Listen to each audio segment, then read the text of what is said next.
Hawak niya ang beat, guys. Hi everyone, this is Engineer Osay of ODEC Builder. So, andito tayo sa Project PW02. Tara, check natin. From our recent vlog update, I think nasa 3 months ago yon. Dito is ano pa lang dati, puro shrubs tapos puro puno ng bato. So ngayon, natapos na natin yung site development, natapos na rin natin yung excavation works natin and chipping work. So, nandito na tayo actually sa attic floor na. Okay, so tapos na natin yung ground floor level and tapos na rin natin yung second floor level. So ongoing na tayo ng fabrication for the attic floor level naman. So dito sa kinatatayuan natin, ito yung parking area natin. So this is good for 2 cars. Then dito naman sa left side natin, ito yung garden area natin na nilagay nila architect. So dito sa bandang gitna, ito yung pinaka-porch natin. So dito magkakaroon dito yung main entry natin. Then dun sa taas, makikita natin yung A-type roof. So nakaka-excite yung finishing nito. Tara, check natin saglit sa loob. Naman sa loob, ang ginawa nila architect sa design is dito sa likod nilocate nila architect yung open area natin. So dito located yung dining, kitchen, and yung living room area natin. So sa part na to, dito magkakaroon ng chimney tagusan hanggang sa taas. And then dito naman sa part na to, dito na yung dining and kitchen area natin. Then dito naman, ito yung stairs natin pataas, going to second floor naman. Okay, tara check natin sa taas. Okay guys, may nahuli tayong arkitekto dito sa taas. Kaso naiwan niya kanyang helmet.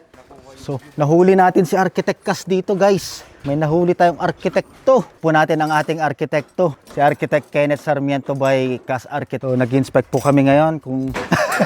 Okay, so andito po tayo ngayon sa second floor. So, hindi pa tayo makakatour dito sa second floor. Pero sa ngayon, basically, ang ginagawa natin is inaayos natin itong mga scaffoldings. So, kung mapapansin nyo, kailangan aligned lahat yung scaffoldings natin para mas madaling mag-layout pag gagawin na natin yung rebars and formworks for the attic floor. So, last level na yun. Okay, so, makikita mo dito, i-check later, makikita nyo yung view doon. Ganda ng view doon, especially pag nasa attic ka. Ganda ng view dito sa likod. Then, meron din tayong balcony dito sa area na to. So, currently, dito tayo sa area ng master's bedroom. So, dito located yon. So, mapapansin nyo, dito yung magiging balcony natin. Ang pinaka-view ng master's bedroom natin is yung view na yon.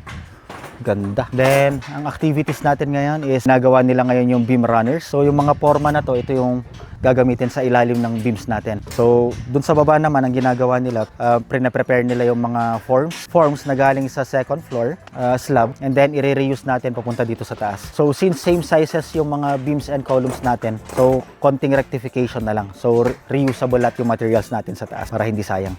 So, pag naghahanap po kayo ng maayos na architectural design, just send a PM to Cas Architectural Design Studio by Architect Kenneth Sarmiento. Alright. Hawak niya ang beat, guys. Okay, dito po tayo ngayon sa likod. So, ito naman yung view natin from the back.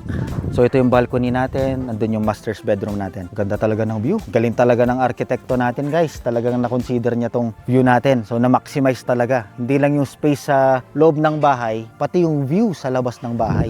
Yun. Cas Architectural Design Studio, guys. So, yun po muna ang ating vlog update for today. So, watch out po sa next na vlog update natin for PW02. Also, don't forget to like our page. Just type on ODEC Builders.